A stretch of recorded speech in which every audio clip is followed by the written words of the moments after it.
stehst vor dem Ron John Surf Shop in Cocoa Beach, direkt im touristischen Einkaufsbereich. Das ist der große Surf- und Strandshop mit den auffälligen bunten Gebäuden rundherum. Ja, das habe ich selber schon gesehen. Für sowas brauche ich das Ding nicht. Aber dafür schon. Als ich mir vor ein paar Wochen eine neue Brille machen lassen habe und weil ich halt so ein Freak bin, habe ich natürlich direkt nach der Meta Ray-Ban gefragt. Die hat hier eine Kamera drin und auch ein paar KI-Features. Aber ich habe mich dann doch dagegen entschieden, weil ich eben nicht die ganze Zeit fremden Menschen eine Kamera ins Gesicht halten will. Auch wenn sie aus ist. Kann man natürlich machen, aber trotzdem, du weißt, was ich meine, oder? Und dann kam die Anfrage von Luki, ob ich das Ding testen will. Das ist ein bezahltes Video, sage ich gleich dazu. Und das Ding geht mit der Problematik, die ich mit der Kamera, mit der Brille hätte, komplett anders um. Ob das jetzt reicht, muss es sich die letzten Wochen zeigen. Denn darin steckt auch eine Kamera. Und du siehst, die Qualität ist okay, aber definitiv nicht der Grund, warum man sich einen Luki zulegen sollte. Die Kamera ist eher dafür da, dass Luki seine Umgebung sehen kann, wie zum Beispiel hier.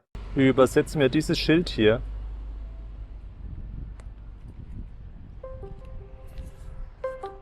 Klar, auf dem Schild steht im Kern Kelly Slater. Kelly Slater, geboren am 11. Februar 1972, wurde schon mit 20 Jahren der jüngste Weltmeister im Surfen. 2011 schaffte er es erneut, Weltmeister zu werden. Er wuchs an den anspruchsvollen Wellen der Gegend um Cocoa Beach, Florida auf. Später gewann er mehrfach die World Championship Tour sowie einen Rekord an Weltmeistertiteln. Am Ende steht dort, dass Kelly Slater als der größte Surfer aller Zeiten gilt. Wenn du willst, übersetze ich dir den Text auch Wort für Wort ins Deutsche. Nö, das passt. Also, was ist das hier überhaupt? Nennen wir es KI-Variable oder wir müssen ja dann AI-Variable nennen, wie auch immer. Ich glaube, so richtige Namen gibt's dafür noch gar nicht, weil es halt irgendwie was Neues ist. Also diese Art von Gerät. Du hängst dir Luki, also hier gibt's damit lädt man es auch. Damit kann man sich aber auch um den Hals hängen, kann man sich aber auch natürlich mit irgendeinem anderen Magnet um den Hals hängen. Ich habe jetzt einfach dieses Teil immer genommen. Also damit hängt man sich das um den Hals und dann dokumentiert Luki mit kurzen, stichprobenartigen Videos deinen Tag. Ich weiß, jetzt schreien gleich alle Datenschutz. Dazu kommen wir gleich. Das Geile ist halt, dass du die Hände frei hast und Luki trotzdem arbeitet. Aber gucken wir uns erstmal an, was Luki die letzten Wochen bei mir so dokumentiert hat. Erstmal die Screen Recording starten. Läuft und die Luki-App habe ich auch schon auf. Und ich sehe gerade, er hat mir heute ein neues Bild geschickt. The Backyard decided to become the office today. Da sieht man auch schon einen Punkt. Die App ist im Moment noch Englisch.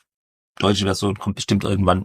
Ich weiß aber nicht. Ich war damit jetzt in Florida unterwegs. Mir ist es tatsächlich erst heute aufgefallen, dass das Englisch ist. Aber du hast ja gehört, Luki selber kann auch auf Deutsch antworten. Also, wie sammelt Luki seine Daten? Wie gesagt, es macht stichprobenhaft Videos von einem Tag. Du kannst auch Fotos machen, du kannst auch Sprachmemos machen, du kannst schon selber Videos machen, also kann das von Hand steuern oder eben einfach automatisch machen lassen. Und dann kommen eben solche Bilder zusammen. Das ist ein Foto, das ich einfach gemacht habe, genauso wie dieses Foto zu Hause.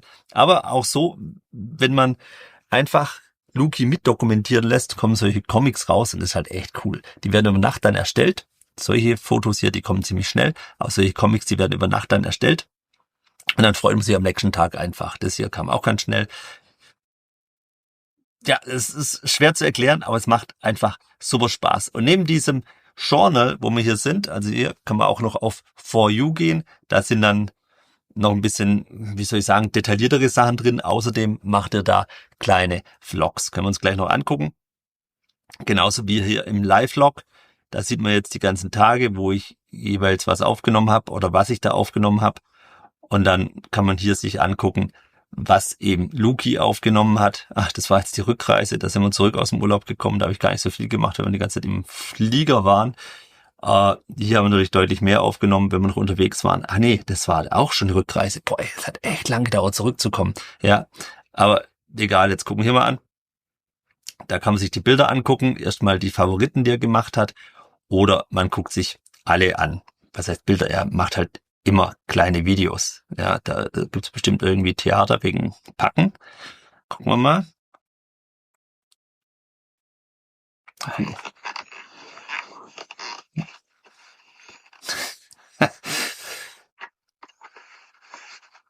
Ja, okay, Alles gut. Also solche Sachen macht er halt und dokumentiert damit deinen Tag und versucht damit rauszukriegen, was du gemacht hast. Und hier hast du eben wo war der Kalender? Moment, der war hier. Nein, hier war der Kalender. Okay, da siehst du eben die einzelnen Tage, genauso wie du hier die einzelnen Tage siehst. Hier ist eine Lücke drin, weil ich mich dazu entschieden habe, da nicht aufzunehmen. Da war man im Disney World und da hätte ich eben die Kamera die ganze Zeit anderen Menschen vielleicht nicht ins Gesicht gehalten, aber trotzdem hätte ich halt, weil es halt gerammelt voll ist, die ganze Zeit fremde Menschen gefilmt und das möchte ich halt nicht. Also du siehst, du hast den Datenschutz quasi selber in der Hand. Ich mache mal hier kurz die Screen-Aufnahme. Okay, aus, sonst haben wir nachher eine ewig lange Aufnahme. Und selbst wenn ich Luki dabei hatte und dann in Regionen gekommen bin, wo viele Menschen sind, da habe ich einfach das Ding genommen und unter das Hemd gesteckt. Mit einer Brille würde es nicht funktionieren, weil wenn ich die abnehmen würde, dann sehe ich ja nichts mehr. Blindfisch halt. Außerdem kann man die Aufnahmen natürlich auch pausieren, aber komplett wegpacken, also physisch, dass die Kamera einfach nicht mehr zu sehen ist, weil das hat zwar ein kleines Licht, das leuchtet, wenn aufgenommen wird, aber ich denke, es gibt immer wieder Leute, die sich unwohl fühlen, wenn man so eine Kamera ihnen ins Gesicht hält. Deshalb wegpacken, super gut und super einfach zu machen. Luki lädt auch nichts hoch, solange du es nicht explizit angibst. Aber ganz ehrlich, ohne irgendwas hochzuladen, macht das Teil wenig Sinn. Gespeichert wird alles auf AWS, also auf Amazon-Servern und die KI-Modelle, die dahinter stehen, sind ChatGPT, Claude und Gemini. Welches davon dann wann verwendet wird, keine Ahnung. Also läuft dann halt schon über US-Server. Das Ganze läuft auch ohne Abo. Es sind aber tatsächlich Premium-Features geplant. Also klar, wenn man das mit dem Datenschutz ernst nimmt, hat man halt, so wie ich, Lücken, weil man es an manchen Tagen einfach gar nicht benutzen kann. Neben den Tageszusammenfassungen kriegst du auch immer wieder so kleine Bildchen von unterwegs. Das ist super und macht richtig Spaß. Hätte ich gar nicht gedacht. Und ich weiß, es sieht ja vielleicht belanglos aus, aber ich habe echt ewig gerätselt, bis alles gepasst hat. Und dann kommt das Bild mit so einer Unterschrift. Das ist doch einfach geil, oder? Wobei ich hier tatsächlich Luki rangehalten habe und dann ein Foto gemacht habe. Das hingegen hat Luki selbst beobachtet. Wenn man vom Strand kommt, soll man sich halt den Sand von den Füßen abwaschen. Klar, irgendwie nichts Besonderes, aber ich bin total begeistert und mich freut's eben auch, dass ich so ein Bild kriege. Also begeistert, dass eine KI diesen Zusammenhang schnallt. Einfach, wie gesagt, ich bin da generell ein bisschen ein Freak und man freut sich einfach, wenn so ein Bildchen kommt. Total bescheuert, ist aber so. Die kommen übrigens ziemlich schnell, also nachdem das aufgenommen wurde, du bist immer mit dem Smartphone Bluetooth gekoppelt und dann kommt einfach so ein Bild zwischendurch, so 1 bis 2 Stück am Tag. Die kompletten Comics und die Vlogs, die werden über Nacht generiert und die erst dann eben am nächsten Morgen. Gucken wir uns mal einen an. Ich habe extra den hier gewählt, weil der an sich schön dokumentiert, was wir an dem Tag gemacht haben. Auf der anderen Seite manchmal aber auch ein paar Schwächen zeigt. Du siehst ja schon, manchmal wackelt das Bild ganz schön. Das kommt halt, weil bei mir Luki einfach um den Hals vorm Hemd hängt. Besser wäre es, den Magnet unter das Hemd zu machen, dann Luki drauf zu machen, dann würde es nicht so wackeln. Aber meine Datenschutzgeschichte mit schnell unter das Hemd stecken würde dann einfach nicht mehr so gut funktionieren. Deshalb mache ich so und lebe eben mit den wackeligen Bildern. Ein anderer Punkt ist, dass die Vlogs nur dann richtig gut funktionieren, wenn wirklich viel passiert. Guck, hier am Schluss siehst du mich jetzt, wie ich im Auto sitze und dann auch noch Chips esse und es auch ziemlich lang. Klar, das war an dem Tag halt so, aber das wird doch keiner sehen, oder? Deshalb, wenn du Vlogs möchtest, darauf achten, dass Luki nur dann zuguckt, wenn auch wirklich was passiert. Sonst wird's halt langweilig. Aber wenn nichts passiert, ist auch so langweilig. Da kann Luki ja nichts dafür. Kommen wir mal zu einem ganz anderen Punkt. Du kannst Luki auch einfach Fragen stellen. Zum Beispiel zu deiner Umgebung. Erzähl mir was über die Gegend, wo wir gerade sind und was wir zu Fuß hier alles noch gut erreichen können, Sehenswürdigkeiten und so. Die Geschwindigkeit der Antwort hängt natürlich von der Internetgeschwindigkeit ab. Ich habe aber zusätzlich auch noch das Thinking-Modell aktiviert. Da braucht die KI selber auch ein bisschen länger. Ihr seid gerade in Cocoa Beach, nahe der Küste und in einer eher entspannten, wohnlichen Gegend mit kurzen Wegen zum Strand geführt. Zu Fuß erreicht ihr hier meist Strandzugänge, kleine Cafés, Shops und je nach Richtung auch den Cocoa Beach Pier oder Parkbereich. Für größere Sehenswürdigkeiten wie das Kennedy Space Center braucht ihr eher ein Auto. Da dachte ich noch, dass es nicht stimmt, was das Ding sagt. Aber es hat gestimmt. Außer Strand und ein paar Läden war da echt nicht viel los. Zumindest in diese Richtung, wo wir da gelaufen sind. Du kannst auch direkt in der App chatten. Wobei da finde ich, dass es besser ist, wenn man direkt mit ChatGPT, Claude oder Gemini chattet. Nur können die halt eine Sache nicht. Die war nicht dabei. Und das ist die Stärke von Luki. Also wenn man es jetzt einfach mal hier fragt, wo war ich denn in den letzten Wochen?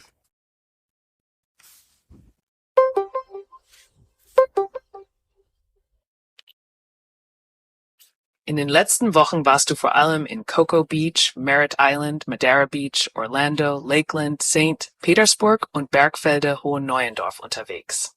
Bergfelde, genau. Richtig, da bin ich gerade sogar. Und wo und wann hatte ich meinen letzten Sonnenuntergang beobachtet?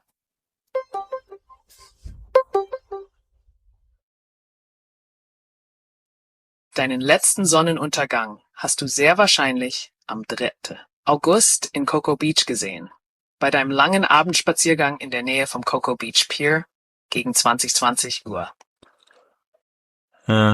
Ich glaube, das stimmt auch. Eigentlich schon viel zu lang her. Statt der automatischen Aufnahme kannst du natürlich auch selbst aufnehmen. Also du kannst sagen, jetzt mach jetzt ein Foto, mach jetzt ein Video, oder du kannst auch Audioaufnahmen machen. So könntest du zum Beispiel, was weiß ich, irgendein Brainstorming aufnehmen, was dir gerade in den Kopf kommt, und das dann irgendwann fortführen oder dich daran erinnern lassen. Das läuft dann alles über die Luki-App. Genauso kannst du auch sagen, erinnere mich an irgendwas. Das macht aber auch alles nur die Luki-App. Du kannst jetzt nicht einen Wecker im Handy damit stellen. Genauso geht zumindest bis jetzt nicht, dass man zum Beispiel den Google-Kalender verbindet und Luki deine Termine kennt. Aber das ist ja alles Software, und ich denke, da wird noch einiges kommen, weil das kann man ja brutal erweitern, und gerade in der ganzen KI-Geschichte entwickelt sich ja von Tag zu Tag alles so krass weiter, dass ich komme da kaum noch mit. Wobei, wahrscheinlich komme ich nicht mal mit. Wobei, das ist alles nicht mein Use Case. Für mich ist das coolste Feature von Luki, dass man eben hands-free, also mit dem Ding hier vorne dran, alles mit dokumentieren kann, und mit meinem T-Shirt-Trick oder Hemd-Trick ich sogar die Privatsphäre anderer wahren kann, und dann kriege ich halt Zusammenfassungen, kleine Bildchen, Comics, Vlogs, und freue mich halt. Und ich hätte das selber wirklich nicht gedacht, aber jedes Mal, wenn so ein gezeichnetes Bild ist, so ein Comic oder stilisierter, wie auch immer die heißen, es zaubert einem ein Lächeln aufs Gesicht. Total verrückt, man freut sich immer, wenn so ein Bild kommt. Ist einfach so. Dabei hatte ich ursprünglich, also bevor ich Luki hatte, dachte ich eigentlich, dass ich es ganz anders benutzen würde, um Sprachmemos aufzunehmen, Termine zu planen und so weiter. Also so ein bisschen mehr businessmäßig. Gut, jetzt war ich halt im Urlaub damit, da kommt die ganze Business-Geschichte viel zu kurz. Aber jetzt, wo ich eine Weile Luki benutzt habe, denke ich, dafür ist gar nicht gemacht, und dafür ist auch nicht gedacht. Also ich würde es jetzt auf jeden Fall auf meine nächste Fototour oder Wanderung, das ist bei mir eigentlich das Gleiche, mitnehmen, dann mit einer richtigen Kamera bewusst fotografieren, und Luki liefert dann den Blick dahinter und zeigt mir vielleicht ein paar Perspektiven, die ich so noch nicht auf dem Schirm hatte. Und ganz unabhängig von Luki hoffe ich total mal wieder auf einen schönen Sonnenuntergang. Denn hier im flachen Bergfelde sieht man das wirklich selten. Eine Sache vielleicht noch, die mir die ganze Zeit schon im Kopf rumgeht. Es ist wirklich schwer zu erklären, was Luki ist, weil es einfach irgendwie ein neues Teil ist und man kein Beispiel hat, an dem man sich entlanghangeln kann oder so. Weiß ich, was ich sagen soll. Mir geht die ganze Zeit der Spruch im Kopf rum, der Appetit kommt beim Essen.